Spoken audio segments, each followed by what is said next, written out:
Childish Gambino just made his return to music with a powerful statement that's more relevant to this Drake-Kendrick beef than you might think. He released Ada Vista, a fleshed out version of his fourth studio album, 3/15/20, flipping that date by releasing it on 5/13, where he revised and added a lot of new features to many of the songs from the original, including Littlefoot Bigfoot, an updated version of 3531 from his last project. The lyrics tell a powerful story about a person who lost his father to prison, following right in his footsteps with a life of drug dealing and crime. Gambino's character performs this trauma in song form with a happy, upbeat energy, but nobody cares until they see violence. It's a very relevant story about the music industry and how little things have changed for black artists since the days of the artists he makes reference to in the visuals, like Cab Calloway and the Nicholas brothers. Not to mention the dances from Beyonce's Single Ladies. It kind of reminds me of what J. Cole said when he dropped out of the Kendrick Drake beef. Niggas wanna see blood.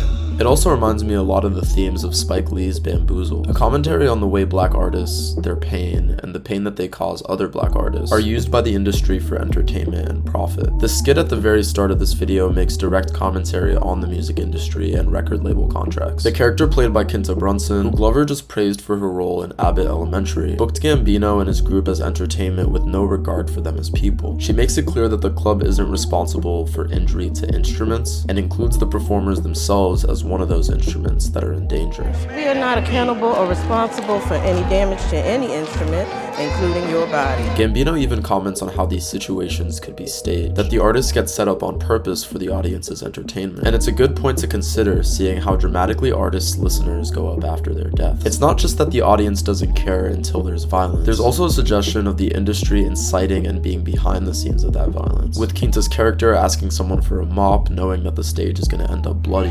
Benny, get the mop, baby boy. There's gonna be some blood in here. Coupled with the way that a separate figure completely unrelated to the performance is the one that interrupts the show with a gun, as if he was planted. The way this character comes at Gambino with a gun pointed at him, but ends up dying without Gambino doing anything. It's kind of a confusing scene on purpose. It adds to this sense that something about this violence is manufactured, set up to make heroes and villains, and at the end of the day distracts you from the cry for help in the actual song lyrics. But the audience didn't care about that cry for help, or the artist anyway. Laughter only breaks out after the death. And now all of a sudden everyone's interested in the show and learning how Gambino moves. In a lot of ways this feels like a sequel to This Is America. And the focus on the line reminded me of the line in This Is America. Movement can refer to the drug trade that the character is talking about, and movement can also be dance, commenting on the cultural significance of black dance in this country, but how easily it's imitated and stolen, and the black artists behind it are separated from and not properly credited for their influence. We only care about those artists when tragedy or trauma is involved. I saw a comment that summed it up perfectly. He made a commentary about how we make people feel good by making music about hurting each other. I've seen people say this song sounds like mall music, and that's the point. Gambino is exaggerating the direction that the commercialization of violence is going in, creating a dystopia set in the past where people dance and sing along happily to a song that the artist has to put on a mask to even create. And the nudie feature that just feels like a separate song at the end, there's a reason for that too. If you really think about it, Glover and Nudie were really rapping about the same thing. The contrast between the verses that have the same subject matter shows how easily we can ignore the lyrics and the reality of artists when it's dressed up with the energy of the Gambino part, perfectly capturing the dichotomy at the heart of the song. Like 3 Stacks once said, "Y'all don't want to hear me,